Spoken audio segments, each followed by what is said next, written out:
আজি আকৌ এটা নতুন পাঠলৈ আগবাঢ়িছো। পাঠৰ বিষয়বস্তু হৈছে BESC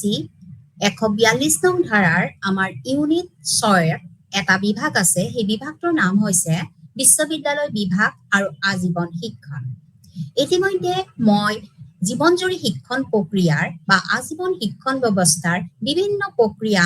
সমাপ্ত কৰি পেলাই আজিৰ বিভাগটো গুৰুত্বপূৰ্ণ বিভাগটোলৈ আগবাঢ়িছো। এই গুৰুত্বপূৰ্ণ বিভাগটো হৈছে আমাৰ উচ্চ শিক্ষাৰ লগত জড়িত থকা বিভিন্ন পৰিক্ৰমা আৰু যি মানুহবিলাকে যিবিলাক প্ৰাপ্তবয়স্ক ব্যক্তি আছে সেই সকলে যিখিনি শিক্ষা গ্ৰহণ কৰিব সেই শিক্ষাৰ মানদণ্ড আমাৰ বিশ্ববিদ্যালয়ে কি কৰিব নিৰ্ধাৰণ কৰিব। এতিয়া বিশ্ববিদ্যালয় বিভাগ বুলি ক'লে আমাৰ ভাৰতবৰ্ষৰ বিভিন্ন প্ৰকাৰৰ বিশ্ববিদ্যালয় আছে। কেন্দ্ৰৰ দ্বাৰা শাসিত কিছুমান বিশ্ববিদ্যালয়, ৰাজ্য চৰকাৰৰ দ্বাৰা শাসিত কিছুমান বিশ্ববিদ্যালয় আৰু কিছুমান ব্যক্তিগত বিশ্ববিদ্যালয় আছে। এতিয়া যি কি নহওক এই বিশ্ববিদ্যালয়ে বৰ্তমান সময়ত আমাৰ কি কৰিছে, আমাৰ যি জীৱনজুৰি শিক্ষণ ব্যৱস্থা বা লাইফ লং শিক্ষণ প্ৰচেছকো তেওঁলোকে আঁকোৱালি লৈছে। গতিকে আমি প্ৰাৰম্ভিক পৰ্যায়ত যদি চাবলৈ যাওঁ, আমাৰ ভাৰতবৰ্ষত, মই ভাৰতবৰ্ষৰ কথা উনুকিয়াব বিচাৰিছো যিহেতু আমাৰ এই বিষয়বস্তুটো আমাৰ ভাৰতবৰ্ষৰ লগতে এই পাঠ্যক্ৰমৰ বিষয়বস্তুটো সাঙুৰ খাই আছে। আমাৰ ভাৰতবৰ্ষত কি হয়, প্ৰত্যেক 5 বছৰৰ মূৰে মূৰে আমাৰ ভাৰত চৰকাৰে কিছুমান পৰিকল্পনা হাতত লয়, যাক আমি কওঁ কি পঞ্চবাৰ্ষিকী পৰিকল্পনা। ঠিক সেইদৰে আমাৰ 5 বছৰীয়া পৰিকল্পনাৰ যিটো 6ষ্ঠতম পৰিকল্পনা আছিলে, তাত আমাৰ কি কৰিছিলে, বিশ্ববিদ্যালয় পৰিচালনা কৰা এটা বিভাগ আছে যাক আমি কওঁ ইউনিভাৰ্চিটি গ্ৰেণ্ট কমিশ্যন, অৰ্থাৎ বিশ্ববিদ্যালয় অনুদান আয়োগ। এই বিশ্ববিদ্যালয় অনুদান আয়োগে বিশ্ববিদ্যালয়ক টকা পইচা দিলে, অৰ্থাৎ অনুদান দিলেহে তেওঁলোকে কাম কৰিব পাৰে। গতিকে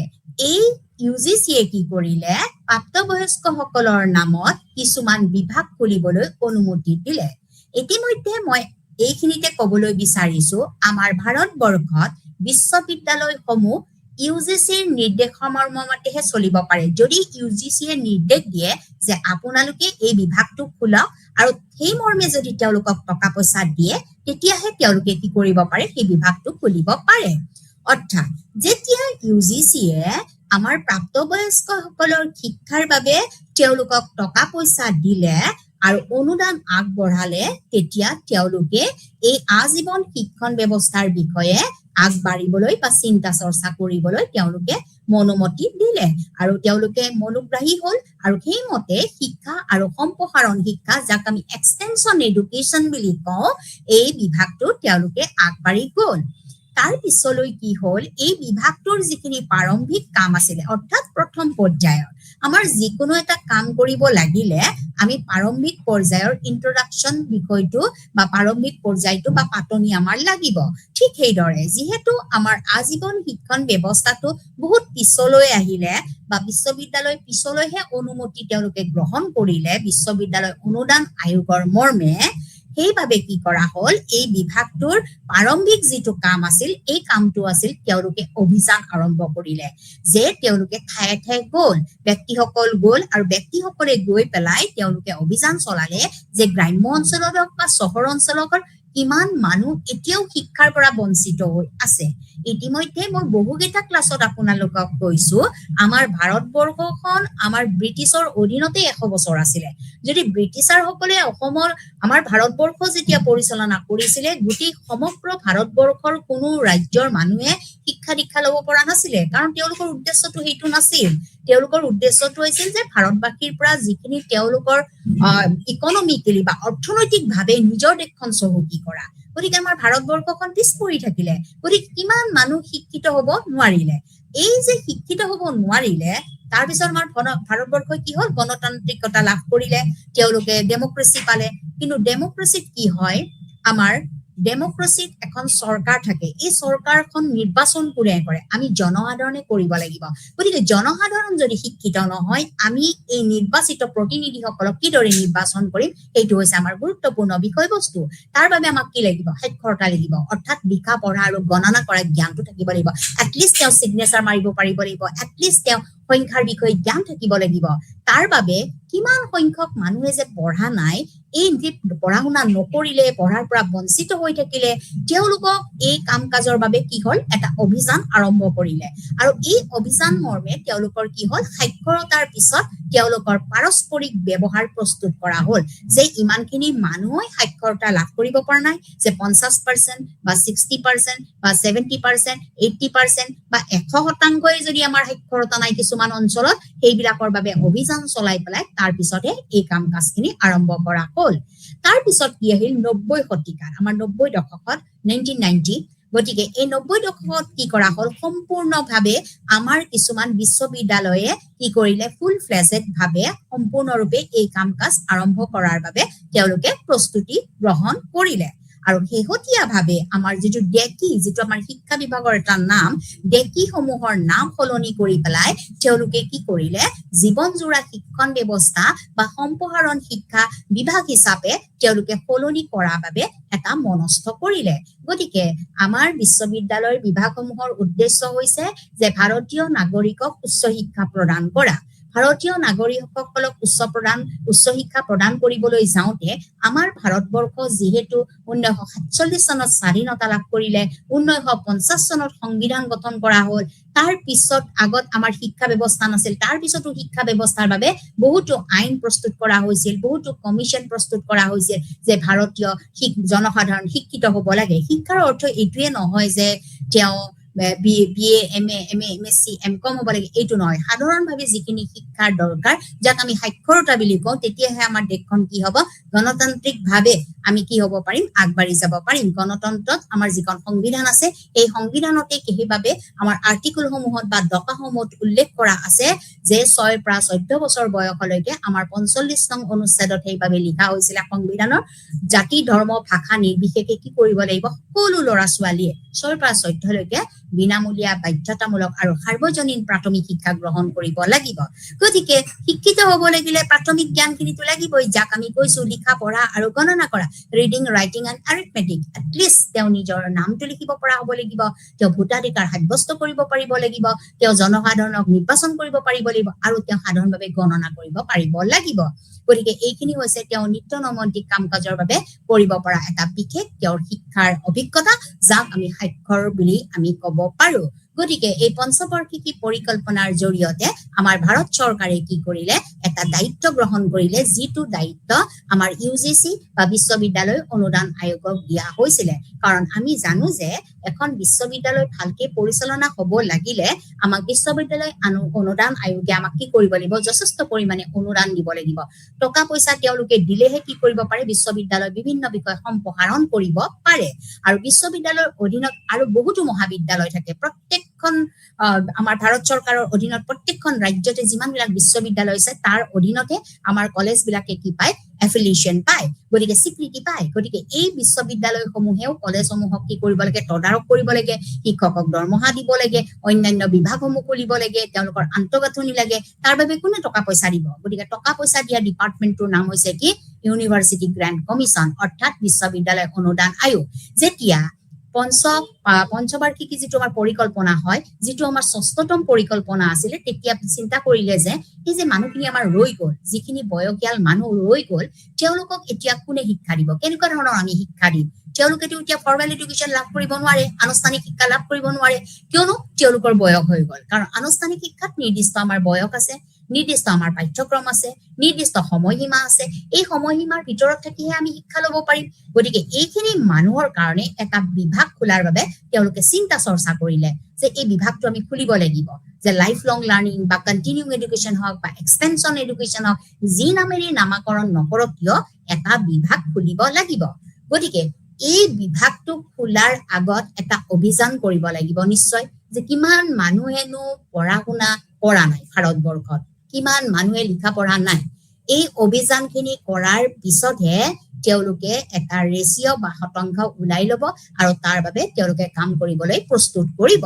গতিকে 90 দশকৰ পৰা যিটো তেওঁলোকে কাম কাজ সম্পূৰ্ণৰূপে আৰম্ভ কৰিব ধৰিলে, 1990ৰ পৰাহে তেওঁলোকে এই ডিপাৰ্টমেণ্টটোৱে আমাৰ আজীৱন শিক্ষণ ব্যৱস্থাৰ কাম কাজ কৰিবলৈ আৰম্ভ কৰিলে আৰু এইটো এটা ফুল ফ্লেজড বিশ্ববিদ্যালয়ৰ অধীনতহে কাম কাজখিনি আৰম্ভ কৰা হ'ল তাৰ বাবে কি কৰিলে আগতে কিছুমান বিভাগৰ নাম আছিলে যিবিলাক নাম তেওঁলোকে পৰিৱৰ্তন কৰিব বিচাৰিলে এতিয়া ডেকি নামৰ আমাৰ শিক্ষাৰ ডিপাৰ্টমেণ্ট আছিলে বা বিভাগ আছিলে সেই বিভাগটো সলনি কৰি পেলাই তেওঁলোকে কি কৰিলে জীৱনজোৰা শিক্ষণ ব্যৱস্থা যাক আমি কণ্টিনিউং এডুকেশ্যন বুলি কৈছো সম্প্ৰসাৰণ শিক্ষণ ব্যৱস্থা এনেকুৱা ধৰণৰ শিক্ষা ব্যৱস্থাৰ নাম কিছুমান তেওঁলোকে সলনি কৰি পেলাই এটা নতুন ৰূপ দিবলৈ চেষ্টা কৰিলে গতিকে এইখিনি হৈছে বিশ্ববিদ্যালয় বিভাগৰ প্ৰাৰম্ভিক কাম কাজৰ বিষয়বস্তু এনেতে কি হ'ল এই যেটো আজীৱন শিক্ষণ ব্যৱস্থাৰ এটা কি আহিল সিনাৰিও আহিল বা এটা আমি প্ৰতিচ্ছবি ফুট আমি দেখিবলৈ পালো যিটোক আমি কৈছো যে current scenario of the lifelong learning বৰ্তমান সময়ত এই আজীৱন শিক্ষণৰ প্ৰতিচ্ছবিৰ ফুটটোনো কেনেকুৱা এই বিষয়ে যদি আমি চাবলৈ যাওঁ আমি গুৰুত্বপূৰ্ণ কিছুমান আমি শতাংশ গুৰুত্বপূৰ্ণ আমাৰ কিছুমান চন আমাৰ এই চনসমূহে আমাক কি কৰিছে আমাৰ আজীৱন শিক্ষণ ব্যৱস্থাৰ যিটো প্ৰক্ৰিয়া বা যিটো ফুট বা বৈ যোৱা যিটো সুতি মানুহবিলাকে কেনেকে লাভ কৰিলে এইটো শিক্ষা ব্যৱস্থাই কেনেকুৱা ধৰণৰ স্থান লাভ কৰি আছে বৰ্তমান সময়ত বা বিশ্ববিদ্যালয় কি ধৰণে ইয়াক গ্ৰহণ কৰিবলৈ বিচাৰিছে এনেকুৱা ধৰণৰ কথা কিছুমান আহি পৰিলে আৰু সেই সময়তে আমি দেখিলো যে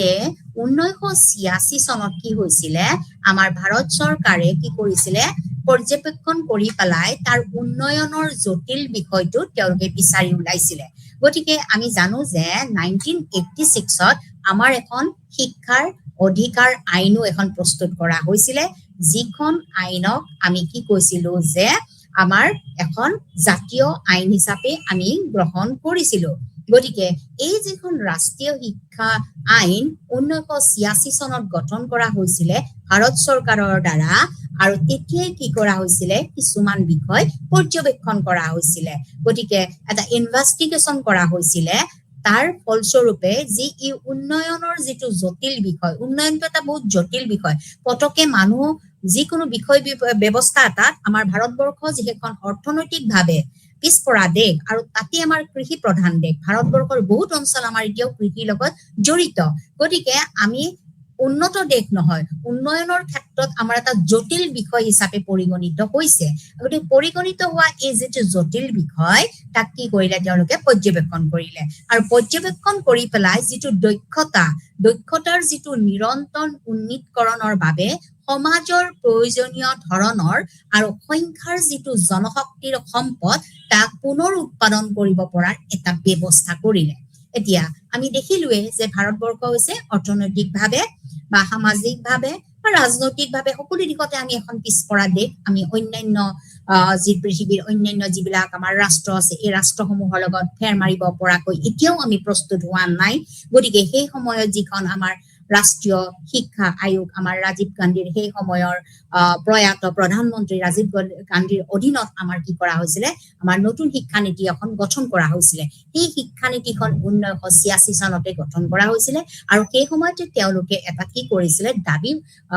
উত্থাপন কৰিছিলে যে আমাৰ ভাৰতবৰ্ষত কি লাগে আমাৰ বিশেষভাৱে আমাৰ যিকোনো আজীৱন শিক্ষণৰ এটা ব্যৱস্থা লাগে বা আমাৰ যিখিনি বয়সস্থ ব্যক্তি এই ব্যক্তিসকলক শিক্ষা প্ৰদানৰ এটা বিশেষ দিহা ৰাখিব লাগিব গতিকে এই যিটো বিষয় এই বিষয়টো এটা কি উন্নয়নৰ বিষয় আমি মানুহখিনিক কি কৰিব বিচাৰিছে চৰকাৰে আগবঢ়াই নিবলৈ বিচাৰিছে যিহেতু তেওঁলোকৰ কোনো লিখা পঢ়া নাই গতিকে লিখা পঢ়া যিহেতু নাথাকিব সমাজখনো বিকাশ সাধন নহব গতিকে উন্নয়নৰ যিটো এইটো জটিল বিষয় এই বিষয়টো আমাৰ কি হৈছে দক্ষতাৰ যিটো নিৰন্তৰ প্ৰক্ৰিয়া এই নিৰন্তৰৰ যিটো উন্নীতকৰণৰ ব্যৱস্থা এই উন্নীতকৰণৰ ব্যৱস্থাটোৱে সমাজৰ কি কৰিছে প্ৰয়োজনীয় ধৰণৰ আৰু সংখ্যাৰ যিটো জনশক্তিৰ সম্পদ তাক পুনৰ উৎপাদন কৰিব পৰাৰ বাবে এটা ব্যৱস্থা হাতত লৈছিলে তাৰ পিছত কি কৰা হ'ল আমাৰ যিখন 1986 চনৰ যিখন আয়োগ আছিলে ৰাষ্ট্ৰীয় শিক্ষা আয়োগ বুলি কোৱা হৈছিলে সেই আয়োগখন কিন্তু 1992 চনত কি কৰা হ'ল সংশোধন কৰা হ'ল আৰু এই সংশোধিত যিখন শিক্ষানীতি তাত কোৱা হৈছিলে যে আমাৰ আজীৱন শিক্ষণেই হ'ব কি মুকলি আৰু দূৰ শিক্ষাৰ এটা নীতি বা দূৰ শিক্ষাৰ এটা দিশ হ'ব অৰ্থাৎ অপেন এণ্ড ডিষ্টেন্স এডুকেশ্যন যিটো আমি বৰ্তমান নামাকৰণ কৰিছো অপেন এণ্ড ডিষ্টেন্স এডুকেশ্যন হিচাপে আমি পাম যিটো আপোনালোকে এতিয়া যিটো ক্লাছ চাই আছে বা কোনোনে এই ক্লাছটোত তেওঁলোকে অংশগ্ৰহণ কৰিছে বা এক নামভৰ্তিকৰণ কৰি পেলাই তেওঁলোকে বিষয়সমূহৰ দিশসমূহ তেওঁলোকে ল'ব পাৰিছে এইটো কিন্তু এটা ডিষ্টেন্স এণ্ড অপেন এডুকেশ্যনৰ এটা অংশ বিশেষ বৰ্তমান আমাৰ শিক্ষা ব্যৱস্থাটোক আমি কি বুলি কৈছো ডিষ্টেন্স এণ্ড অপেন এডুকেশ্যন যিসকল ব্যক্তিয়ে তেওঁলোকৰ বয়সৰ সময়ত তেওঁলোকৰ যিটো নিৰ্দিষ্ট বয়স অতিক্ৰম কৰি গ'ল কিন্তু তেওঁলোকে কোনো ধৰণৰ তেওঁলোকে আনুষ্ঠানিক শিক্ষা গ্ৰহণ কৰিব নোৱাৰিলে এইসকল ব্যক্তিক পুনৰ শিক্ষা দিয়াৰ বাবে যিটো ব্যৱস্থা আমাৰ ভাৰত চৰকাৰে কৰিলে সেয়া 1992 চনত এইটো সংশোধন কৰি পেলাই এটা নতুন শিক্ষানীতি লোৱা হ'ল যিটো শিক্ষানীতিক আমি কোৱা হৈছে যে মুকলি আৰু দূৰ শিক্ষা ব্যৱস্থা মুকলি আৰু দূৰ শিক্ষা ব্যৱস্থা অৰ্থাৎ অপেন এণ্ড ডিষ্টেন্স এডুকেশ্যন তাৰ পিছত কি কৰা হৈছিলে 2002 চনত আমাৰ আজীৱন শিক্ষণক এটা কি কৰা হৈছিলে পথ প্ৰদৰ্শক নীতি আৰু এক সামগ্ৰিক দৃষ্টিভংগী হিচাপে উজ্জ্বল কৰি তোলা হৈছিলে 2002 চনত যেতিয়া আজীৱন শিক্ষণক এটা প্ৰদৰ্শন হিচাপে লোৱা হ'ল বা এটা মডেল হিচাপে লোৱা হ'ল গতিকে এই মডেলটো আমি সামগ্ৰিক দৃষ্টিভংগীৰে আমি কি কৰিলো উজ্জ্বল কৰাৰ বাবে আমাৰ ভাৰত চৰকাৰে এটা প্ৰয়াস কৰি তুলিলে যিটো আছিলে আমাৰ প্ৰকাশ কৰা হৈছিল যে আজীৱন শিক্ষণৰ ধাৰণা আৰু এইটোকে আমি কি হিচাপে কনসেপচন হিচাপে লৈছিলো এইটোৱে হৈছে আজীৱন শিক্ষণৰ ধাৰণা যিয়ে কৰিছিলে কি এটা পথ প্ৰদৰ্শন দিছিলে যে যিখিনি মানুহ ৰৈ গৈছিলে বা শিক্ষিত হ'ব পৰা নাছিলে তেওঁলোকক পুনৰ শিক্ষা দিয়াৰ এটা প্ৰয়াস কৰিছিলে আৰু এই প্ৰয়াসৰ লগে লগে আমাৰ কি কৰা হ'ল এই শিক্ষা ব্যৱস্থা এটা বিশেষ নীতি গ্ৰহণ কৰা হ'ল তাৰ পিছত কি কৰা হৈছিলে 2020 চনত শেহতীয়াকৈ তোমালোক সকলোৱে বা আপোনালোক সকলোৱে অৱগত 2020 চনৰ যিখন ৰাষ্ট্ৰীয় শিক্ষানীতি এই শিক্ষানীতিটো আমাৰ আজীৱন শিক্ষণ ব্যৱস্থাৰ এটা থল আছে এই শিক্ষা ব্যৱস্থাটোৱে আমাক এটা নতুনত্ব আনি দিছে কাৰণ ইমান বছৰ আমাৰ ভাৰতবৰ্ষৰ শিক্ষা ব্যৱস্থা আছিল কেনেকুৱা 10+2+3 আমি এই ষ্ট্ৰাকচাৰটোতে বা এই গঠনমূলক দিশটোতে কি কৰা হৈছিলে ল'ৰা ছোৱালী পাঠদান কৰি আছিলে কিন্তু বৰ্তমান সময়ৰ যিখন নতুন শিক্ষানীতি 2020 চনৰ এইখন শিক্ষানীতিয়ে এটা গঠনমূলক এটা পৰিৱৰ্তনশীল আৰু এটা চ্যালেঞ্জেবল প্ৰত্যাহ্বানমূলক এটা শিক্ষা ব্যৱস্থা আমাৰ ভাৰতবৰ্ষৰ জনগণৰ আগত দাঙি ধৰিছিলে গতিকে এই যে প্ৰত্যাহ্বানমূলক শিক্ষা ব্যৱস্থাটোৰ যিটো পৰিক্ৰমা এইটো হৈছে আমাৰ কি 5+3+3+4 অৰ্থাৎ এই ষ্ট্ৰাকচাৰটোতে এতিয়া ল'ৰা ছোৱালী পঢ়িব লাগিব গতিকে এই যে নতুন নতুন বিষয়বস্তুৰ লগতে আমাৰ 2020 চনৰ ৰাষ্ট্ৰীয় শিক্ষানীতিখনেও আজীৱন শিক্ষা ব্যৱস্থাত আমাৰ কি কৰিছে যথাযথ কিছুমান স্থান লাভ কৰাৰ বাবে এটা প্ৰয়াস কৰিছে বা তেওঁ এটা থল থৈ গৈছে গতিকে এই যেটো প্ৰাথমিকৰ পৰা উচ্চ পৰ্যায়লৈকে পাঠ্যক্ৰমত স্থান লাভ কৰা আমাৰ এটা স্থান আমি 2020 চনৰ পৰা নতুন শিক্ষানীতিত আমি দেখিবলৈ পালো গতিকে এইটোৱে হৈছে আমাৰ ভাৰতবৰ্ষৰ যে আজীৱন শিক্ষণ বা লাইফ লং লাৰ্নিংৰ এটা নতুন পদক্ষেপ অৰ্থাৎ এই পদক্ষেপটো 1986 চনৰ পৰা পৰিক্ৰমাভাৱে 1992 পিছত 2002 পিছত আমাৰ 2020 চনত সম্পূৰ্ণৰূপে কি কৰা হৈছে প্ৰাথমিকৰ পৰা উচ্চ শিক্ষালৈকে ইয়াক স্থান লাভৰ এটা বিশেষ গুৰুত্ব প্ৰদান কৰি আহিছে আৰু সময়ৰ লগে লগে এই শিক্ষা ব্যৱস্থাই আমাক কি কৰিছে এক নতুনত্ব প্ৰদান কৰিছে যাৰ জৰিয়তে তেওঁলোকে এটা খাই উঠিলৈ আগবঢ়িব পাৰিছে যিসকল ব্যক্তি ৰৈ গ'ল এটা স্থান শিক্ষিত হৈ গৈ থাকিলে কিন্তু আমাৰ এই ভাৰতবৰ্ষৰ এটা স্থান এটা পৰ্যায়ৰ ব্যক্তিৰ কিন্তু আমাৰ কি হ'ল শিক্ষাগত অৰ্হতা বহুত কমি থাকিলে কিন্তু সেই সকলক আমি আপগ্ৰেড কৰিবৰ কাৰণে বা মূল খুঁটিলৈকে বা মেইন ষ্ট্ৰীমলৈকে ঘূৰাই আনিবৰ বাবেহে এই শিক্ষা ব্যৱস্থাটো কৰা হৈছিলে গতিকে এই শিক্ষা ব্যৱস্থাটো যে অকল তেওঁলোকে ক খ বা তেওঁলোকে এই সংখ্যাটো জ্ঞান লৈ আছে থাকিব এইটো নহয় তেওঁলোকেও কি কৰিব পাৰিলে তেওঁলোকে একদম প্ৰাইমাৰী এডুকেশ্যন ল'ব পাৰিব তেওঁলোকে মাধ্যমিক পৰ্যায়ৰ শিক্ষা গ্ৰহণ কৰিব পাৰিব আৰু বৰ্তমান সময়ত তেওঁলোকে ডিষ্টেন্স আৰু অপেন এডুকেশ্যনত আমি কি কৰিব পাৰে ল'ৰা ছোৱালীবিলাকে MA MSc MCom PhD লৈকে আমি কৰিব পাৰে গতিকে 2020 চনৰ পৰা কি কৰা হ'ল অপেন এণ্ড ডিষ্টেন্স লাৰ্নিং আৰু যিসকলে এই যদি পাঠটো কোনোবাই শুনি আছে বা চাই আছে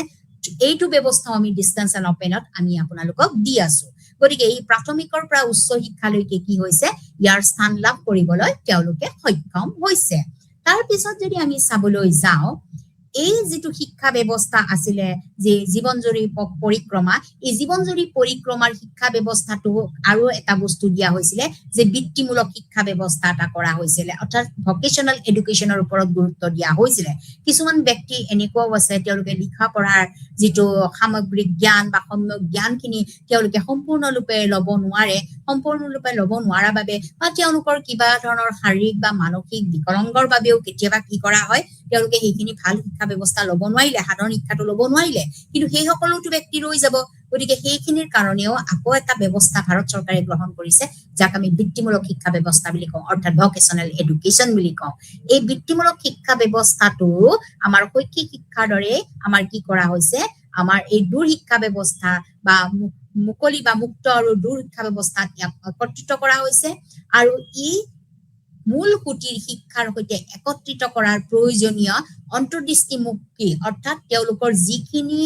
ভিতৰৰ পৰা পাবলগীয়া জ্ঞানখিনি এই বৃত্তিমূলক শিক্ষা ব্যৱস্থাৰ জৰিয়তে তেওঁলোকে পাবলৈ সমৰ্থ হৈছে আৰু তাৰ লগে লগে তেওঁলোকে মূল কুটিলৈ আগবাঢ়ি আহিছে গতিকে নতুন শিক্ষা নীতি 2020 চনৰ সাক্ষৰতাৰ লক্ষ্য আমি বৰ্তমান 100% অৰ্থাৎ 100% বুলিয়ে আমি ক'ব পাৰো বৰ্তমান ভাৰতবৰ্ষত কোনো নপঢ়া মানুহ নাই গতিকে 100% আমি 2020 চনৰ যিখন নতুন শিক্ষা নীতিয়ে ফলৱৰ্তী হোৱা বুলি আমি ক'ব পাৰো বা ঘোষণা কৰা হৈছে তাৰ পিছত আহিলে আমি দেখা পালো যে এই যেটো লাইফ লং লাৰ্নিং এই লাইফ লং লাৰ্নিং কিছুমান আমি সামাজিক আন্দোলনো দেখা পাইছিলো বা সামাজিক আন্দোলনৰ জৰিয়তে এই আজীৱন শিক্ষণৰ এটা ব্যাপক পৰিক্ৰমা বা ব্যাপক বহুলতা আমি সমাজখনত কিদৰে কি হৈছিলে কেনেকৈ এই আন্দোলন মানে কৰিছিলে এই আন্দোলনটো সমাজত হোৱা বাবে আমি সামাজিক আন্দোলন বুলি কৈছো এই সামাজিক আন্দোলনো কিন্তু আমাৰ আজীৱন শিক্ষণ ব্যৱস্থাত এক ব্যাপক প্ৰভাৱ পেলাইছে কিয়নো আমি যদি চাবলৈ যাওঁ 1918 পৰা 1937 চনৰ ভিতৰত in the year of 1918 up to the 1936 এই বছৰটোত কি কৰা হৈছিলে আমাৰ মহামানৱ মহাত্মা গান্ধীৰ নেতৃত্বত তেওঁ গণ আন্দোলনৰ পৰিণত কৰিছিলে সকলোৱে জানে আমাৰ ভাৰত স্বাধীনতাৰ এটা মূল পথ প্ৰদৰ্শকই আছিল মহামানৱ মহাত্মা গান্ধী তেওঁ এই ভাৰত ত্যাগ আন্দোলনৰ পৰা আৰম্ভ কৰি আমাৰ ভাৰতবৰ্ষ যে স্বাধীন হ'ব লাগিব ব্ৰিটিছৰ কবলৰ পৰা যে ওলাই আহিব লাগিব তাৰ বাবেই তেওঁ আমাৰ গোটেই সমগ্ৰ ভাৰতবৰ্ষক এক আন্দোলনৰ সৃষ্টি কৰিছিলে গতিকে সেই আন্দোলনৰ সময়তে তেওঁ সামাজিক আন্দোলনৰ যেটো বিষয়বস্তু গণ আন্দোলনলৈ পৰিণত কৰি পেলাই তেওঁ জাতীয়তাবাদী যেটো আন্দোলন তীব্ৰতৰ হোৱাৰ ফলত আজীৱন শিক্ষাৰ বাবে নতুন চিন্তাৰ সৃষ্টি হয় অতিকৈ গুৰুত্বপূৰ্ণ এইটো বিষয় কাৰণ 1918 চনৰ পৰা 1937 চনৰ ভিতৰত আমাৰ মহামানৱ মহাত্মা গান্ধী যি আমাৰ ভাৰতবৰ্ষৰ স্বাধীনতা আন্দোলনৰ এজন বিশেষ ব্যক্তি আছিলে এই বিশেষ ব্যক্তিজনেও কিন্তু কৈছিলে যে আমাৰ যদি আন্দোলন তীব্ৰতৰ হ'ব লাগে আমি যদি ব্ৰিটিছৰ পৰা যদি কবলৰ পৰা ওলাই আহিব লাগে ইংৰাজী শাসনৰ পৰা যদি ওলাই আহিব লাগে এই আন্দোলন কি হ'ব লাগিব গণ আন্দোলন হ'ব লাগিব সকলো ওলাই আহিব লাগিব আৰু লগতে জাতীয়তাবাদী হ'ব লাগিব আৰু এই বস্তুটোৰ কাৰণে মানুহ কিন্তু শিক্ষিত হ'ব লাগিব যদি তেওঁলোকে অশিক্ষিত হৈ থাকে ব্ৰিটিছসকলে কি কৰিব তেওঁলোকক সদায় ডমিনেটেড কৰি পেলাই ৰাখি পেলাই আমাৰ ভাৰতবৰ্ষৰ যিটো ইকনমি এই ইকনমিত তেওঁলোকৰ দেশলৈকে সদায় নি থাকিব যিহেতু 100 বছৰ ইতিমধ্যে ব্ৰিটিছে আমাৰ ভাৰতবৰ্ষৰ পৰা বস্তুবিলাক লৈ গৈছে গতিকে তেওঁ এই আন্দোলনটো তীব্ৰতৰ কৰিবৰ বাবে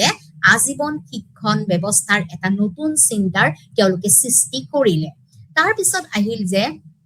চিপকো আন্দোলন যেটো চিপকো আন্দোলন আমাৰ ভাৰতবৰ্ষৰ 1973 চনত কি হৈছিলে আৰম্ভ হৈছিলে যেটো আন্দোলনে বিশেষভাৱে কি কৰিছিলে এক সামাজিক আন্দোলন হিচাপেও আমি ক'ব পাৰো যেটো চিপকো আন্দোলন এটো কিন্তু আমি এটা সামাজিক আন্দোলন বুলিও ক'ব পাৰো কিয়নো 1973 চনত যেটো বন সংৰক্ষণৰ বাবে কি কৰা হৈছিলে এই যি সামাজিক আন্দোলনৰ মাধ্যমেৰে প্ৰাপ্তবয়স্ক শিক্ষণৰ যেটো কাৰ্যকলাপ পত্ৰিকাৰ আৰু কৰা হৈছিলে তাক সম্প্ৰদায়ৰ দ্বাৰা জনসাধাৰণৰ দ্বাৰা সামূহিক কাৰ্যকলাপ কৰাৰ বাবে প্ৰয়াস কৰা হৈছিলে এতিয়া সেই সময়ত কি হৈছিলে এটা বন আন্দোলনৰ সৃষ্টি কৰা হৈছিলে যিটো আমাৰ বিশেষকৈ বনাঞ্চলৰ বাবে এই আন্দোলনটোৰ সৃষ্টি হৈছিলে সেইটো এটা কিন্তু সামাজিক আন্দোলন আছিলে আৰু এই সামাজিক আন্দোলনটোকো কি কৰা হৈছিলে প্ৰাপ্তবয়স্ক ব্যক্তিসকলৰ কাৰ্যকলাপখিনি কিন্তু সংৰক্ষিত কৰি পেলাই তেওঁলোকে যে সম্প্ৰদায়ৰ দ্বাৰা বা জনসাধাৰণৰ দ্বাৰা সামূহিক কাৰ্যকলাপ কৰাৰ এটা বিশেষ প্ৰয়াস হৈছিলে তাৰ পিছত যদি চোৱা যায় আৰু এটা আমি আন্দোলন দেখা পাইছিলো যিটো আমি ভাঙ্গাৰ আন্দোলন বুলি কৈছিলো যিটো 2013 চনৰ পশ্চিমবংগত গতিকে পশ্চিমবংগত কি কৰা হৈছিলে আমাৰ দক্ষিণ পূৰ্বাঞ্চল অঞ্চলত আমাৰ 24টা পেৰাগ্ৰাম জিলাৰ আমাৰ ভাৰতবৰ্ষৰ এসসি বিশেষকৈ আমাৰ শিডিউল কাষ্টৰ ব্যক্তিসকল আছে আৰু সংখ্যালঘু সম্প্ৰদায় লোকসকলৰ সামূহিক কাৰ্যৰ সৈতে জড়িত প্ৰাপ্তবয়স্ক শিক্ষণে আমাক কি কৰিছিলে ভাংৰা অঞ্চলত এটা প্ৰতিবাদৰ সৃষ্টি কৰিছিলে গতিকে আপোনালোকে চাওক আমাৰ ভাৰতবৰ্ষৰ যিমানখিনি আন্দোলন হৈছে এই আন্দোলনকে আমাৰ কিন্তু সামাজিক আন্দোলন আছিল গণ আন্দোলন আছিল জাতীয়তাবাদী আন্দোলন আছিল কাৰণ এই সময়ত আমাৰ ভাৰতবৰ্ষ বিশেষভাৱে যেহেতু ব্ৰিটিছৰ কবলতেই আছিল গতিকে 1918 চনৰ পৰা 1937 চনলৈকে মহামানৱ মহাত্মা গান্ধীৰ নেতৃত্বত এই আন্দোলনটো জাতীয়তাবাদী আন্দোলনলৈ পৰিণত হৈ পেলাই আমাৰ আজীৱন শিক্ষণৰ এটা নতুন চিন্তা চৰ্চা সৃষ্টি হ'ল যে ভাৰতবৰ্ষৰ মানুহ জাগিব লাগিব তেওঁলোকে জানিব লাগিব লিখা পঢ়া কৰিব লাগিব তেতিয়াহে জানিব যে তেওঁলোকে যে ব্ৰিটিছসকলে কিয় আহিছে আমাৰ ভাৰতবৰ্ষত আমাৰ পৰা ভাৰতৰ পৰা লুটিপুটি নিবলৈ আহিছিলে এই কথাটোৰ কনসেপচনটো এই ধাৰণাটো ভাৰতীয়সকলৰ মূৰত সোমাই দিব লাগিব যদি মূৰত সোমাই দিব লগা হয় তেওঁলোকে অলপমান শিক্ষিত হ'ব লাগিব সেইবাবেহে এই আন্দোলনটো তীব্ৰতৰ কৰি তোলা হৈছিলে তাৰপিছত চিপকো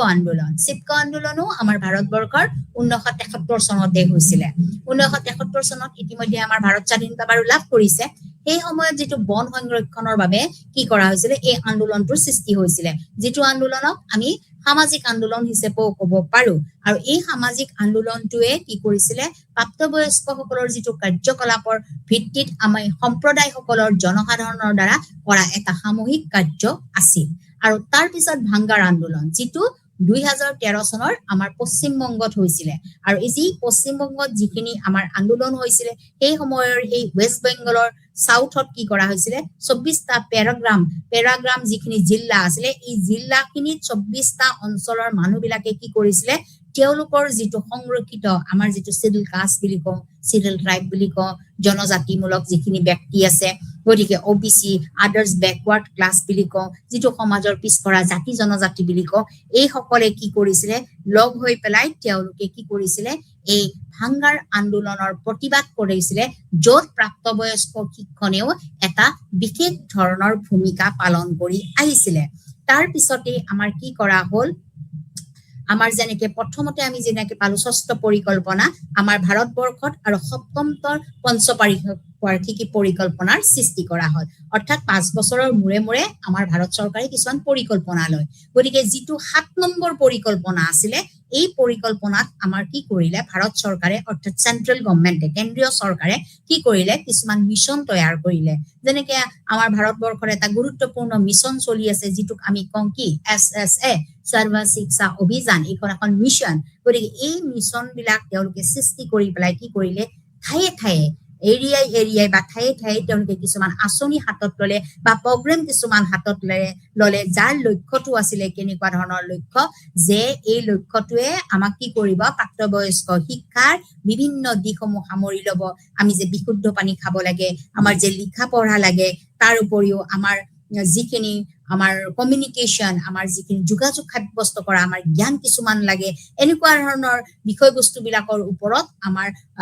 গুৰুত্ব দি পেলাই আমাৰ সপ্তম পঞ্চবাৰ্ষিকী পৰিকল্পনাত ভাৰত চৰকাৰে কি কৰিলে আমাৰ নেশ্যনেল লিটাৰেসি মিছনৰ জৰিয়তে আমাৰ কিছুমান পদক্ষেপ হাতত ললে যেটো পদক্ষেপে তেওঁলোকৰ পানীৰ সম্পৰ্কীয় জ্ঞান তেওঁলোকৰ শিক্ষান সম্পৰ্কীয় জ্ঞান তেওঁলোকৰ যোগাযোগ মাধ্যমৰ জ্ঞান কাৰণ আমাৰ ভাৰতবৰ্ষ হৈছে কি মাল্টিকালচাৰ কান্ট্ৰি কাৰণ এটা ভাষা ইয়াতে প্ৰস্তুত নহয় বা এটা ভাষাই আমি ইয়াতে নকওঁ অসমত যেনেকৈ অসমীয়া বেংগলত যেনেকৈ বেংগলী তামিলত যেনেকৈ তামিল ভাষা তামিলত যেনেকৈ তামিল ভাষা গতিকে আমাৰ বিভিন্ন ভাষাৰ মানুহ আমাৰ কি আছে ভাৰতবৰ্ষত আছে সেইদৰে আমাৰ schedule caste schedule tribe OBC আমাৰ বিভিন্ন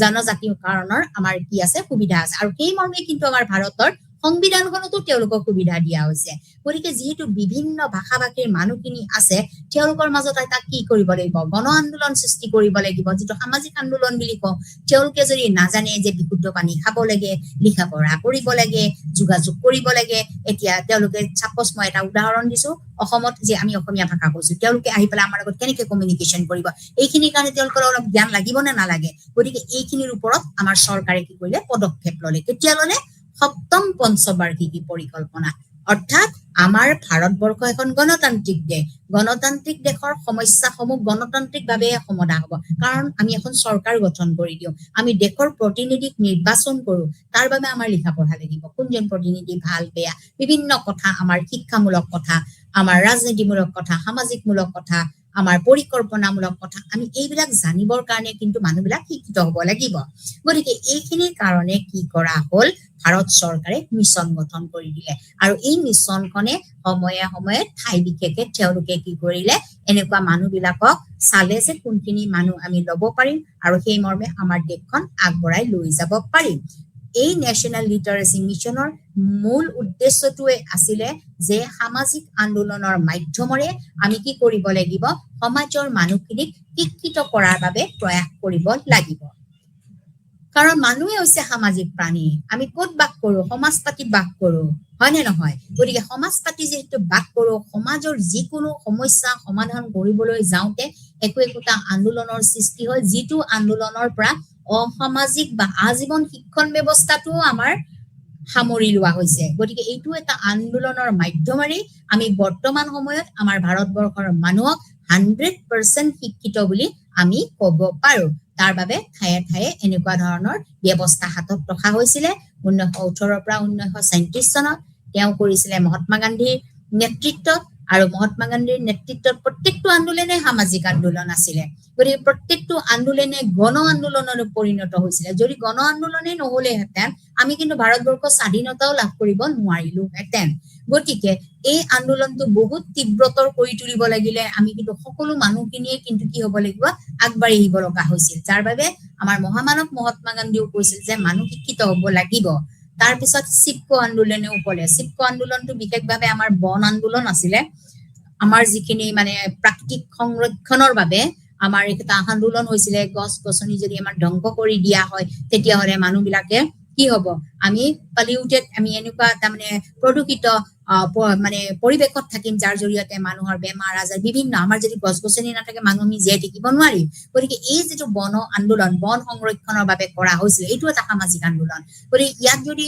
শিক্ষিত মানুহখিনি অকল যদি অন্তৰ্ভুক্ত হৈ থাকে আমাৰ যিখিনি প্ৰাপ্তবয়স্ক যিখিনি অশিক্ষিত মানুহখিনি যদি একো জ্ঞান ধাৰণা নাথাকে দিনে দিনে যদি আমি গছ কাটি আমি বনা অঞ্চল যদি ধ্বংস কৰি গৈ থাকো তেতিয়াহ'লে আমাৰ কি হ'ব গতিকে সেইখিনি মানুহক আমি শিক্ষিত কৰিবৰ কাৰণেও আমাৰ আন্দোলনৰ প্ৰয়োজন হৈ পৰে তাৰপিছত ৱেষ্ট বেংগলত হ'ল গতিকে ৱেষ্ট বেংগলতো এনেকুৱা ধৰণৰ প্ৰতিবাদ সৃষ্টি হ'ল প্ৰাপ্তবয়স্ক শিক্ষা যিখিনি শিক্ষণ ব্যৱস্থাৰ বাবে আমাৰ কিছু ভাংৰা অঞ্চলত এটা প্ৰতিবাদ সৃষ্টি কৰা হ'ল 2013 চনত আৰু এইদৰে আমাৰ কি কৰা হৈছে প্ৰত্যেকটো পঞ্চবাৰ্ষিকী পৰিকল্পনাৰ জৰিয়তে আমাৰ যিটো আজীৱন শিক্ষণ ব্যৱস্থাক আমাক বিকলভাৱে আগবঢ়াই নিয়াত এটা পৰিক্ৰমা হৈছিল আৰু এই পৰিক্ৰমাই কি কৰিছে বৰ্তমান সময়ৰ আমাৰ শিক্ষণ ব্যৱস্থা আমাৰ ভাৰতবৰ্ষৰ শিক্ষা ব্যৱস্থা বহুত মজবুত আৰু টনকিয়াল কৰা আমি দেখিবলৈ পাইছো আৰু এই যিটো পঞ্চবাৰ্ষিকী পৰিকল্পনা আছিলে এই পৰিকল্পনাত আকৌ কেন্দ্ৰীয় চৰকাৰে কি কৰিলে লক্ষ্য কৰিলে যে মিছন এলেকাৰ যিখিনি কাৰ্যসূচী আছে এই কাৰ্যসূচীয়ে কিছুমান লক্ষ্য হাতত ল'ব লাগিব বা মৌলিক সমস্যা আমাৰ হাতত ল'ব লাগিব যিটো সমস্যা সমাধানৰ বাবে আমি ধৰক পানীৰ এটা মৌলিক সমস্যা পানী নহ'লে মানুহ জীয়াই থাকিব নোৱাৰে আমাৰ লিখা পঢ়া লাগিব আমাৰ প্ৰতিষেধক ব্যৱস্থা লাগিব মানুহৰ বেমাৰ আজাৰ হৈছে ক'ত যাব তেলৰ বিষয় লাগিব আমি তেলেৰে কি খাওঁ আমি যিকোনো বস্তু এটা ভাজিবলৈ হ'লে আমাক তেলৰ বস্তু লাগিব বীজ লাগিব আমি ধৰক খেতি কৰিছো আমি ক'ৰ পৰা খাওঁ আমি যে ধান খাওঁ চাউল খাওঁ আমি আটা খাওঁ যি খাওঁ আমি এইখিনি বস্তুটো ক'ৰ পৰা আহে ন আমিতো এইটো ৰুব লাগিব তাৰ কাৰণে বীজ লাগিব আৰু মানুহৰ লগত কেনেকে সংযোগ সাধন কৰিম দূৰ সংযোগ কেনেকে কৰিম ইয়াৰ বাবেও আমাৰ কিছুমান সংযোগ ব্যৱস্থা থাকিব লাগিব যিটো ভাৰতবৰ্ষত আমাৰ কেন্দ্ৰীয় চৰকাৰে 5 বছৰৰ মূৰে মূৰে আমাৰ ভাৰতখনক আগবঢ়াই নিবৰ বাবে পৰিকল্পনা লয় এইটো আছিলে সপ্তম পৰিকল্পনা, সপ্তম 5 বছৰীয়া পৰিকল্পনা য'ত মিছন গঠন কৰি দিয়া হৈছিলে আৰু এই মিছনসমূহৰ লক্ষ্যসমূহ আছিলে যে মৌলিক সমস্যাসমূহ আমি সমাধান কৰাৰ বাবে এটা বিশেষ পৰিক্ৰমা বা হাতত ল'ব লাগিব, তাত পানী থাকিব, তাত সাক্ষৰতা থাকিব, তাত প্ৰতিষেধক থাকিব, তাত তেলৰ কথা থাকিব আৰু তাত দূৰ সংযোগ ব্যৱস্থা আমাৰ থাকিব আৰু এইটো হৈছে এটা গুৰুত্বপূৰ্ণ বিষয়বস্তু যাৰ জৰিয়তে আমি ভাৰতবৰ্ষক কি কৰিব পাৰো সম্পূৰ্ণৰূপে শিক্ষণ ব্যৱস্থাৰ মাধ্যমেৰে বা আজীৱন শিক্ষণ মাধ্যমেৰে তেওঁলোকক এটা মেইন ষ্ট্ৰীম বা ঘাইপথিলৈ আগবঢ়াই অনাত আমাৰ সহায়ক হয়। গতিকে এনেদৰে ভাৰতবৰ্ষই কি কৰি গৈছিলে আজীৱন শিক্ষণ ব্যৱস্থাৰ আমাৰ বিষয়বস্তুখিনি আগবঢ়াই লৈ গৈছিলে। গতিকে তাৰ পিছত আমাৰ ভাৰতবৰ্ষৰ শিক্ষাবিদসকলে কি কৰিলে আমাৰ কিছুমান প্ৰেক্টিছ তৈয়াৰ কৰিলে, প্ৰেক্টিছ তৈয়াৰ কৰি পেলাই তেওঁলোকে আজীৱন শিক্ষণৰ এটা ব্যৱস্থা কৰিলে আৰু এই আজীৱন শিক্ষণ ব্যৱস্থাৰ যিটো প্ৰেক্টিছ এইটো আমাৰ বিভিন্ন ভাগত ভাগ কৰা হ'ল আৰু এই বিভিন্ন ভাগত ভাগ কৰি পেলাই আমাৰ এটা তাত্ত্বিক দিশ দিয়া হ'ল। প্ৰত্যেকটো বিষয়ৰে আপোনালোকে চাব এটা কি থাকে তাত্ত্বিক বিষয় থাকে আৰু এটা ব্যৱহাৰিক বিষয় থাকে। যেনেকে আপোনালোকে পৰীক্ষা দিলে প্ৰথমতে কি দিয়ে থিয়ৰী পেপাৰ দিয়ে, তাৰপিছত কি দিয়ে প্ৰেক্টিকেল দিয়ে আৰু কেতিয়াবা কি হয় এই প্ৰেক্টিকেলখিনি আগত হয় থিয়ৰীখিনি পিছত হয়। ঠিক সেইদৰে আমাৰ আজীৱন শিক্ষণৰো এটা কি আছে প্ৰেক্টিছ আছে। এই প্ৰেক্টিছটোৱে কি কৰে গোটেই বিষয়বস্তুটো প্ৰতিফলন কৰিবলৈ চেষ্টা কৰে। গতিকে এই প্ৰেক্টিছটো আমাৰ 4টা ভাগত ভাগ কৰা হৈছিলে আৰু যি এইটো আমাৰ পেডাগজি এই পেডাগজিটো 1970 চনতে কি কৰা হৈছিলে ইয়াৰ বিষয়ে ধাৰণা কৰা হৈছিলে আৰু এই ধাৰণা কৰাৰ বিষয়বস্তুটো আছিলে আমি ইতিমধ্যে কেইটামান আন্দোলনৰ বিষয়ে আমি কৈছো, সামাজিক আন্দোলনৰ বিষয়ে যেনে চিপকো আন্দোলন কৈছো, ভাংৰা আন্দোলন কৈছো। গতিকে এই আন্দোলনসমূহৰ পৰিক্ৰমা স্বৰূপে আমাৰ কি কৰা হ'ল আজীৱন শিক্ষণৰ এটা ডায়েগ্ৰাম আমি পাই গলো যে কেনেকুৱা হ'ব লাগিব বিষয়বস্তুটো, কেনেকুৱা বিষয়বস্তুৰ জৰিয়তে আমাৰ এই যিটো প্ৰতিক্ৰিয়া, আমাৰ এই যিটো পেডালজিকেল থিয়ৰী বা পেডালজিকেল ডিষ্টিংছ আমি কেনেকৈ কৰিম। গতিকে আমি যদি চাবলৈ যাওঁ আজীৱন শিক্ষণৰ আমাৰ যিটো প্ৰেক্টিছ এই প্ৰেক্টিছটো আমি 4টা ভাগত ভাগ কৰিছো। প্ৰথমটো হৈছে কি তত্ত্ব। এতিয়া তত্ত্ব বুলি ক'লে আমি তাত্ত্বিক বস্তুসমূহক আমি কি বুলি কওঁ তত্ত্ব বুলি কওঁ। গতিকে এই তত্ত্বই কি কৰিব পাৰে আমাৰ যিখিনি ব্যৱহাৰিক জীৱনৰ বাহিৰে আমাৰ যিটো থিয়ৰিটিকেল বিষয়বস্তু, প্ৰথমতে আমি যিকোনো বিষয়বস্তু এটা ব্যৱহাৰ কৰাৰ আগত সেই বস্তুটো পঢ়ি চাব লাগিব যে বিষয়বস্তুটোনো কি, বিষয়বস্তুটোনো কি কি আমাৰ দিশ থাকিব পাৰে, ইয়াৰনো লক্ষ্য কি, ইয়াৰনো পৰিসৰ কি। গতিকে এই বিষয়বস্তুটো আমি আকৌ কিদৰে উপস্থাপন কৰিম, আমি উপস্থাপন কৰাৰ পিছত কিদৰে আমি তুলনা কৰিম, সিনথেসিস কৰিম, কম্পেয়াৰ কৰিম, তুলনা কৰিম আৰু কিদৰে আমি সামৰি থম এইখিনিক আমি কি বুলি কওঁ তত্ত্ব বুলি কওঁ। গতিকে আমি কিবা এটা যদি প্ৰেক্টিকেল কেতিয়াবা কৰিবলৈ যাওঁ, আমি যদি প্ৰেক্টিকেল নলেজটো কৰাৰ আগত আমাক এটা থিয়ৰী ক্লাছ দিয়া হয় নে নহয়। গতিকে থিয়ৰীটো কিয় কৰিলো, থিয়ৰীটোৱে আমাক বুজাব যে এনেকে কৰিব লাগিব, এই ব্যৱহাৰিক আমাৰ লক্ষ্যটোৰ বাবে আমি ইমানখিনি লক্ষ্য ল'ব লাগিব, আমাৰ পৰিসৰ ইমান হ'ব লাগিব, ইমানটা মানুহ প্ৰজেক্টত থাকিব লাগিব, লাইক ডেট। গতিকে এই তাত্ত্বিক দিশত আমাৰ কি থাকিব সকলোবিলাক তত্ত্বৰ বিষয়বস্তু, যিমানবিলাক ফৰ্মুলা, যিমানবিলাক আমাৰ তত্ত্ব বা সামগ্ৰিক আমাৰ বিষয়বস্তুখিনি ইয়াতে থাকিব লাগিব, লক্ষ্য কিছুমান থাকিব লাগিব, পৰিসৰ থাকিব লাগিব, কিমান পৰিসৰৰ ভিতৰত ল'ম, আমি বহুত পৰিসৰটো আমাৰ এৰিয়াটো কিমান হ'ব, ডিষ্ট্ৰিক্ট ৱাইজ হ'ব নে ষ্টেট ৱাইজ হ'ব নে কাণ্ট্ৰি ৱাইজ হ'ব, আমি কি কৰিব লাগিব ভাগ কৰিব লাগিব। এই তত্ত্বটোৱে আকৌ কি কৰিব আমাক প্ৰতিফলনলৈ লৈ যাব। এই তত্ত্বটোতেই গোটেইখিনি বস্তু কিন্তু সোমাই থাকিব, তাত্ত্বিক দিশটোতে সোমাই থাকিব যে আমাৰ আজীৱন শিক্ষণৰ পৰিক্ৰমা কেনেকুৱা হ'ব, ইয়াত কি কি বিষয়বস্তু থাকিব, কোনটো অঞ্চল সামগ্ৰিকভাৱে লোৱা হ'ব, কিমান অঞ্চলৰ মানুহ এতিয়াও সাক্ষৰতা লাভ কৰিব পৰা নাই, তেওঁলোকক লাইফ লং এডুকেশ্যনৰ প্ৰয়োজন হৈছে। গতিকে এইখিনি আমি সামগ্ৰিকভাৱে আমি তাত্ত্বিক দিশৰ পৰা চাব লাগিব। এইটোৱে আমাক কি কৰিব প্ৰতিফলন কৰিব। এই প্ৰতিফলনটোৱে আমাক পিছলৈ ইমপ্লিমেন্টেশ্যন কৰাত সহায় কৰিব, কাৰ্যকৰীকৰণ।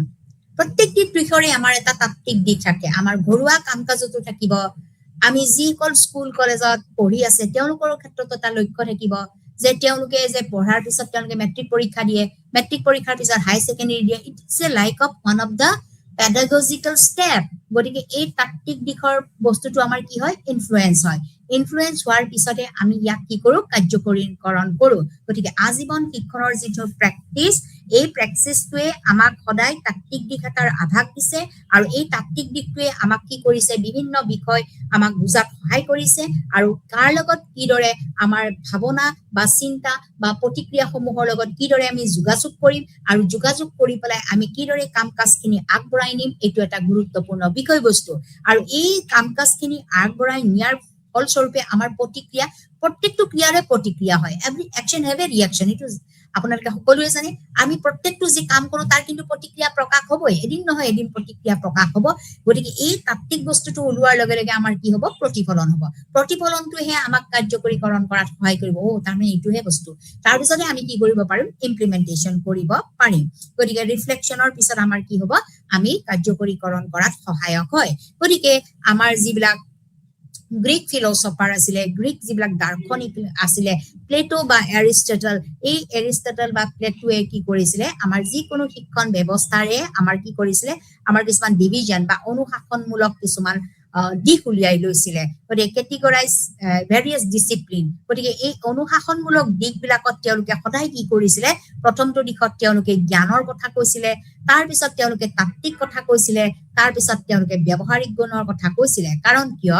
আমি ষ্টেপ বাই ষ্টেপহে আমি বস্তু এটা যিকোনো বস্তুত আমি আগবাঢ়িব পাৰোঁ আমি যদি ঘৰত কিবা এটা বস্তু কিনো আমি যদি পানীৰ কাৰণে যদি এটা ফিল্টাৰ কিনিবলৈ যাওঁ আমি প্ৰথমতে সেই ফিল্টাৰটো কেনেকৈ ষ্টেপ বাই ষ্টেপ লগাব লাগিব আমি যদি ঘৰুৱা এটা ফিল্টাৰ বনাওঁ আমি বালি এঙাৰ কেনেকৈ দিম ষ্টেপ বাই ষ্টেপ আমি কি কি বস্তু দি যাম আমি কি কৰিব লাগে আমি এটা তাত্ত্বিকভাৱে জ্ঞান ল'ব লাগিব সেই জ্ঞানখিনি লোৱাৰ পিছতহে আমি প্ৰেক্টিকেলি কৰিব লাগিব আৰু প্ৰেক্টিকেলি কৰাৰ পিছতহে আমি কি পাম প্ৰডাক্টিভিটি পাম বা উপযোগীমূলক দিশ পাম এই বস্তুটো আজি নতুন বস্তু নহয় যে আমি বস্তুবিলাক সদায় কাজ কৰিব লাগে এই বস্তুটো গ্ৰীক দাৰ্শনিকসকলে ইতিমধ্যে ওলাই গৈছে আমাৰ মহান দুজন গ্ৰীক দাৰ্শনিক প্লেটো এণ্ড এৰিষ্টটল প্লেটো আৰু এৰিষ্টটল আছিলে আমাৰ কি গ্ৰীক দাৰ্শনিক তেওঁলোকে কি কৰিছিলে সেই সময়ৰ আমাৰ মহাকাশৰ তৰা গ্ৰহ নক্ষত্ৰ সূৰ্য চন্দ্ৰ সেইবিলাক বিচাৰ বিবেচনা কৰাৰ উপৰিও আমাৰ যি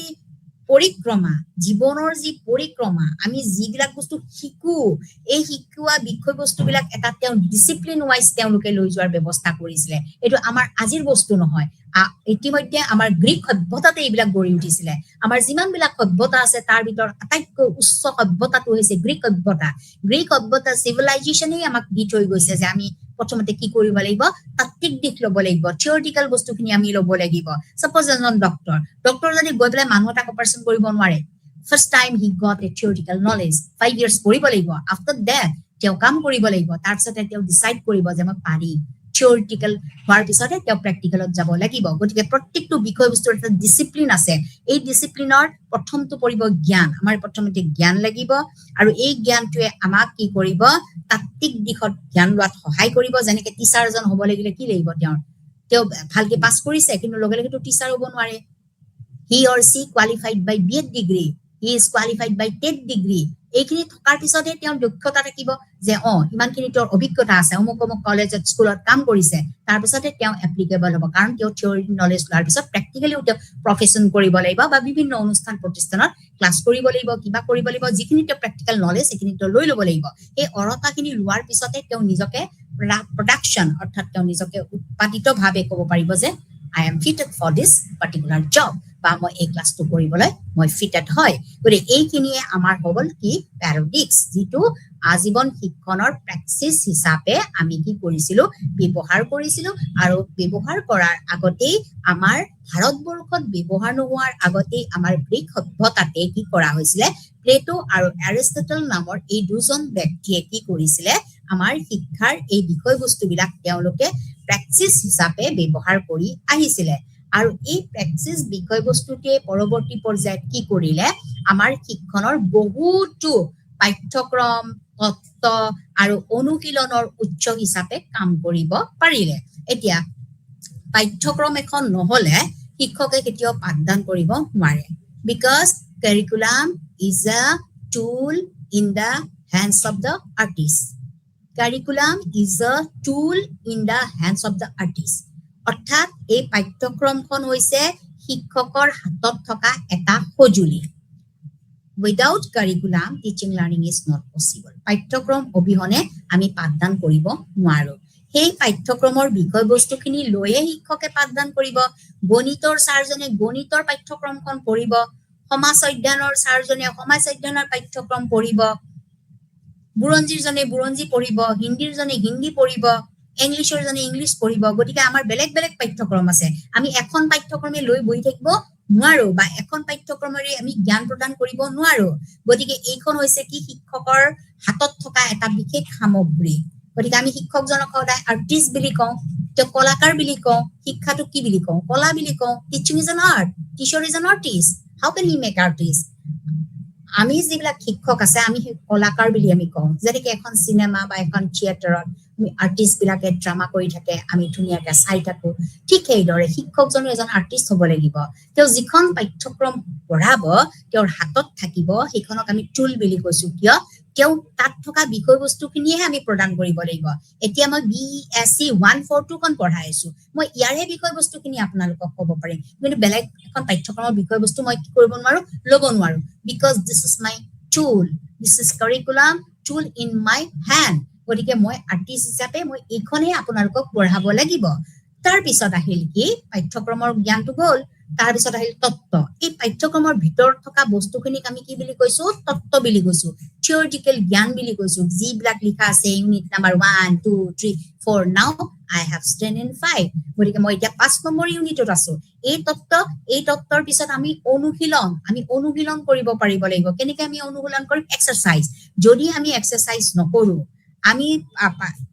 কিতাপখন পঢ়িলো কোনো ইউটিলাইজ নকৰিলো কোনো ব্যৱহাৰ নকৰিলো কোনো এক্টিভিটিজ দিয়া নহল বা কোনো আমি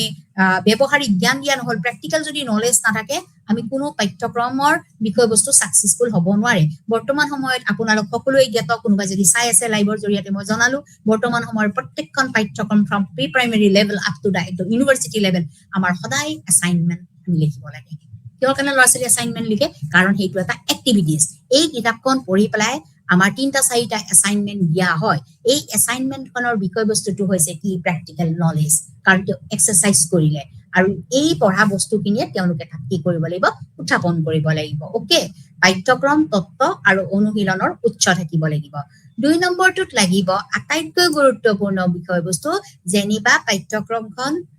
শিক্ষকৰ হাতত থাকিল তাৰ লগে লগে পাঠ্যক্ৰমখনত কিন্তু কি থাকিব লাগিব সিলেবাস থাকিব লাগিব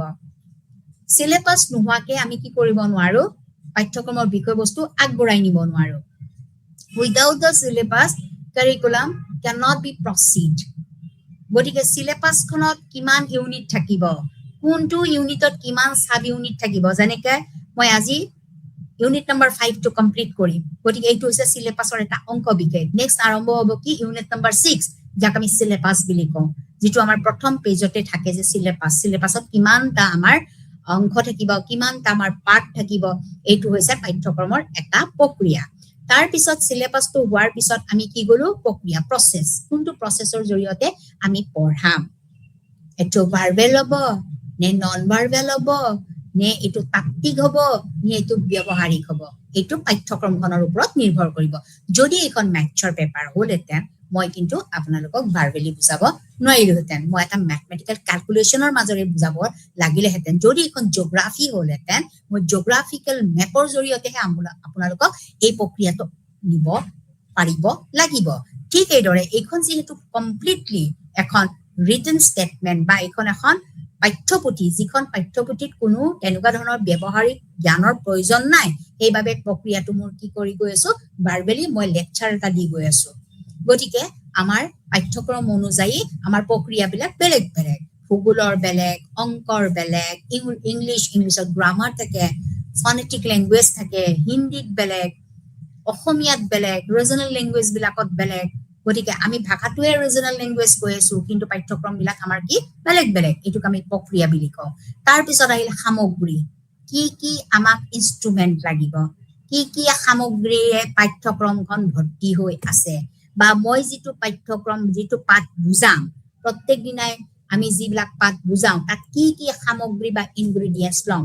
আমি যদি এটা কেক বনাও কেকটো আমি এনেটো বনাব নোৱাৰিম, আটা কেইটা লৈ পাৰিম নেকি? নোৱাৰিম। তাত খিচমিচ লাগিব, গাখীৰ লাগিব, আমাৰ ইনগ্ৰিডিয়েণ্টছ খিনি প্ৰথমতে কালেক্ট কৰিব লাগিব, তাৰপিছতে আমি বনাব পাৰিম। ঠিক সেইদৰে আমি যেতিয়া পাঠ্যক্ৰম বা পৰিক্ৰমা এটাৰ মাধ্যমেৰে ল'ৰা ছোৱালীখিনিক পাঠদান কৰিবলৈ যাম, তেতিয়া আমি সামগ্ৰীখিনি গোটাই ল'ব লাগিব যে আজিৰ পাঠত মই কি বুজাম, আজিৰ পাঠৰ বিষয়বস্তুটোনো কি,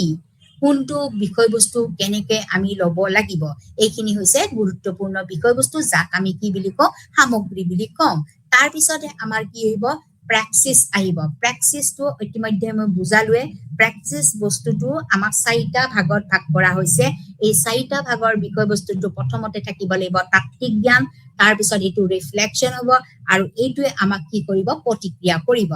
গতিকে পাঠদান এটা কৰি যোৱাৰ পিছত যেনেকে প্ৰতিক্ৰিয়া হয়, পৰীক্ষা দি উঠাৰ পিছত যেনেকে প্ৰতিক্ৰিয়া হয় যে মই এইটো প্ৰশ্ন পাহৰি গলো লিখিবলৈ, এইটো মই ইমান ভালকে লিখিলো, এইটো মই এনেকে লিখিলো, আমি এটা কেলকুলেশ্যন কৰো ন, সেইটোক আমি কি বুলি কওঁ, প্ৰেক্টিচ বুলি কওঁ। গতিকে আমাৰ যিকোনো বিষয়বস্তু এটা শিকোৱাৰ অন্তৰালত আমি কি পাওঁ, পাঠ্যক্ৰম পাওঁ, তাত্ত্বিক বিষয়বস্তু পাওঁ, অনুশীলনৰ আমি উৎস পাওঁ, য'ত থাকিব লাগিব আমাৰ চিলেবাছ থাকিব লাগিব, আমাৰ প্ৰক্ৰিয়া থাকিব লাগিব, আমাৰ সামগ্ৰী থাকিব লাগিব, আৰু প্ৰেক্টিচ বুলি বস্তুটো যিটো আমি ক্ৰিয়া প্ৰতিক্ৰিয়াৰ মাধ্যম বুলি কওঁ, এই বিষয়বস্তুখিনি আমি থাকিব লাগিব। আৰু এইটোৱে আমাক কি কৰিব, আজীৱন শিক্ষণ ব্যৱস্থাৰ, যিকোনো শিক্ষণ ব্যৱস্থাৰ বিষয়বস্তুখিনি আগবঢ়াই লৈ যোৱাত আমাৰ সহায়ক হ'ব। গতিকে ভাৰতবৰ্ষ এনেকুৱা এখন দেশ য'ত আমাৰ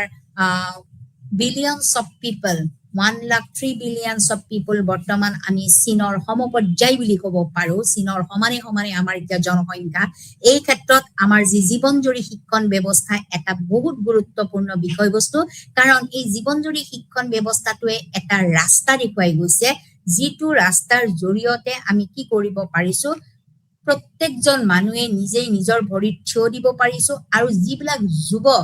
যুৱ নেতা বা যুৱক যুৱতীসকলকো বহুখিনি আগবঢ়াই নিয়াত আমাক সহায়ক হৈছে। ভাৰতবৰ্ষৰ এই আজীৱন শিক্ষণ ব্যৱস্থাটোৱে এটা নিউ টেকনলজি হিচাপেও আমি ক'ব পাৰো। বৰ্তমান সময়ত আমাৰ বহুত টেকনলজিকেল ছাবজেক্ট বিষয়বিলাক আহিছে, যিবিলাক বিষয়বস্তু তেওঁলোকে শিকি পেলাই বা পাঠ্যক্ৰম কিবা কাৰণত তেওঁলোকে পঢ়িব নোৱাৰিলে, আধাতে পঢ়িলে, তাৰপিছত তেওঁলোকে মেকানিকেল হওক, ইলেক্ট্ৰিচিয়ান হওক, বিভিন্ন সৰু সৰু ছাবজেক্টবিলাক তেওঁলোকে লৈ পঢ়ি পেলাইও তেওঁলোকে কি কৰিব পাৰিছে, স্বাৱলম্বীৰ মুখত হ'ব পাৰিছে। আৰু বৰ্তমান সময়ৰ যিহেতু আমাৰ গোটেই ভাৰতবৰ্ষখনৰ, পৃথিৱীৰ লগতে ভাৰতবৰ্ষখনো এটা গ্লবেলাইজেশ্যনৰ পৰ্যায় আহি পৰিছে বা গোলকীয় বিশ্বায়নৰ যুগত আহি পৰিছে, য'ত আমাৰ কি হৈছে, এটা ব্ৰিজৰ সৃষ্টি হৈছে, আমাৰ ইনষ্ট্ৰুমেণ্টেল ব্ৰিজ আৰু গ্লবেলাইজেশ্যন ব্ৰিজ। আমি গোটেই ইনষ্ট্ৰুমেণ্টৰ জৰিয়তে কাম কৰো, আমি হাতেৰে কৰিবলগীয়া বৰ্তমান সময়ত একোৱেই নাই। এইখিনি সময়ত আমাৰ কিন্তু আজীৱন শিক্ষণ ব্যৱস্থা অতিকৈ গুৰুত্বপূৰ্ণ, কাৰণ হাই টেকনলজি আহি যোৱাৰ লগে লগে আমি মানুহবিলাক কি হৈছো, আমি হাতেৰে কোনো কাম কৰিব নালাগে, প্ৰত্যেকটো বস্তু আমাক টেকনলজিয়ে কৰাই দিয়ে। গতিকে টেকনলজিকেল জ্ঞানখিনিৰ কাৰণেতো আমাৰ শিক্ষণ লাগিব। যিবিলাক আগৰ মানুহ আছিলে, বৰ্তমান সময়ৰ মানুহৰ লগত আমি নতুন টেকনলজিত আমি মিলিবই নোৱাৰো। নতুন টেকনলজি বিলাক বহুত বস্তু ল'ৰা ছোৱালীবিলাক আজিকালি জানে, বহুত আপডেট নলেজ বিলাক জানে, যিবিলাক আমাৰ 21 শতিকাৰ পিছৰ ফালেহে আহিলে। কিন্তু 90 শতিকা বা 71 শতিকা বা 80 শতিকাত এনেকুৱা ধৰণৰ বস্তুৱেই নাছিলে। বৰ্তমান সময়ত আমি প্ৰত্যেকটো বস্তু এক ছেকেণ্ডতে আমি সংগ্ৰহ কৰিবলৈ কি হওঁ, সমৰ্থ হওঁ। গতিকে এই টেকনলজিৰ কাৰণেও আমি কি কৰিব লাগিব, আমি মানুহখিনিক শিক্ষিতকৰণৰ বাবে আজীৱন শিক্ষণ ব্যৱস্থাত দৰকাৰ হৈছে, ইনফৰমেশ্যন কমিউনিকেশ্যনৰ দৰকাৰ হৈছে, তথ্য সংগ্ৰহকৰণৰ দৰকাৰ হৈছে। আমি যিবিলাক মানুহ পিছ পৰি আছো বৰ্তমান টেকনলজিকেলি, যিবিলাক ৱেল ডেভেলপ নহয়, তেওঁলোকৰ কাৰণেও আজীৱন শিক্ষণ ব্যৱস্থাৰ দৰকাৰ, যে মই এই বস্তুটো টেকনলজিকেল নলেজ লাগে বা কম্পিউটাৰ নলেজ লাগে। গতিকে ইণ্টাৰনেটৰ পৰা আমি বস্তু এটা কালেকশ্যন কৰিব লাগে, ক'ত কেনেকে আমি গুগল চাৰ্চ কৰিব লাগে, বহুত আপডেট নলেজ কিছুমানৰ আমাৰ দৰকাৰ হৈ পৰিছে। আৰু এই ক্ষেত্ৰত আমাৰ আজীৱন শিক্ষণ ব্যৱস্থাই এক গুৰুত্বপূৰ্ণ পদক্ষেপ লোৱা বুলি মই ভাবো। গতিকে এই আজীৱন শিক্ষণ ব্যৱস্থাই মানুহক কি কৰিব পাৰে, আমাৰ কিছুমান জ্ঞান প্ৰক্ৰিয়ামূলক দিশ দিব পাৰে, আৰু এই জ্ঞানসমূহ তেওঁলোকে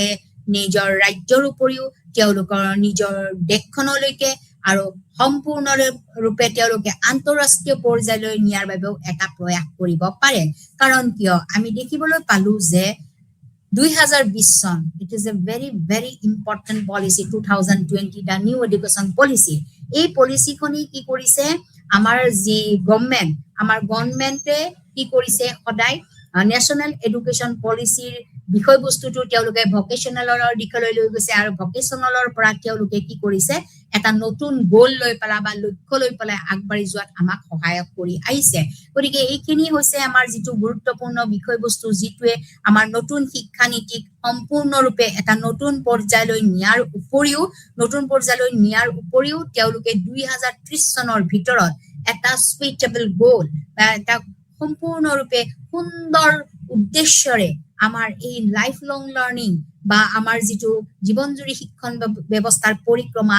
সমাপ্তি কৰাৰ বাবে এটা সিদ্ধান্ত কৰি আহিছে গতিকে আমাৰ এই লাইফ লং লাৰ্নিং শিক্ষণ ব্যৱস্থাটোৱে বৰ্তমান সময়ৰ শিক্ষা ব্যৱস্থা নহয় মই বহুত অতীতৰ ভাৰতবৰ্ষৰ পৰাই এইটো শিক্ষা ব্যৱস্থা আমাৰ চলি আহিছিলে আৰু ইউনেস্কো আমাক এই পৰিক্ৰমা মতে আমাৰ নতুন যে শিক্ষা নীতি হওক বা বিভিন্ন ধৰণৰ পলিচিৰ মাধ্যমেৰে আমাৰ আজীৱন শিক্ষণ ব্যৱস্থাৰ এটা গুৰুত্বপূৰ্ণ পদক্ষেপ আমাৰ হাতত লৈছিলে গতিকে আমাৰ যদি অতীত ভাৰতবৰ্ষত আমি চাবলৈ যাওঁ অতীত ভাৰতবৰ্ষৰ শিক্ষা ব্যৱস্থাটো আমাৰ কি আছিলে ফৰ্মেল এডুকেশ্যন আমাৰ লিমিটেড আছিলে গতিকে আনুষ্ঠানিক শিক্ষাটো আমাৰ সম্পূৰ্ণৰূপে কম পৰ্যায়ৰ আছিলে আৰু এইটো আমি এক্সটেন্ড কৰিবৰ বাবে আমি অনানুষ্ঠানিক শিক্ষা বা আমাৰ অগতানুগতিক শিক্ষা ব্যৱস্থাই এক গুৰুত্বপূৰ্ণ ভূমিকা গ্ৰহণ কৰিছিলে গতিকে এই অগতানুগতিক শিক্ষা ব্যৱস্থাই গুৰুত্বপূৰ্ণ ভূমিকা গ্ৰহণ কৰাৰ ক্ষেত্ৰতো আমাৰ কি হৈছিলে আমাৰ শিক্ষণ ব্যৱস্থা সেই সময়তো কিছুমান মানুহে ল'ব পাৰিছিলে গতিকে সেই সময়ত যদিও অতীত ভাৰতবৰ্ষৰ বহুত যদি আমি পুৰণি অতীতৰ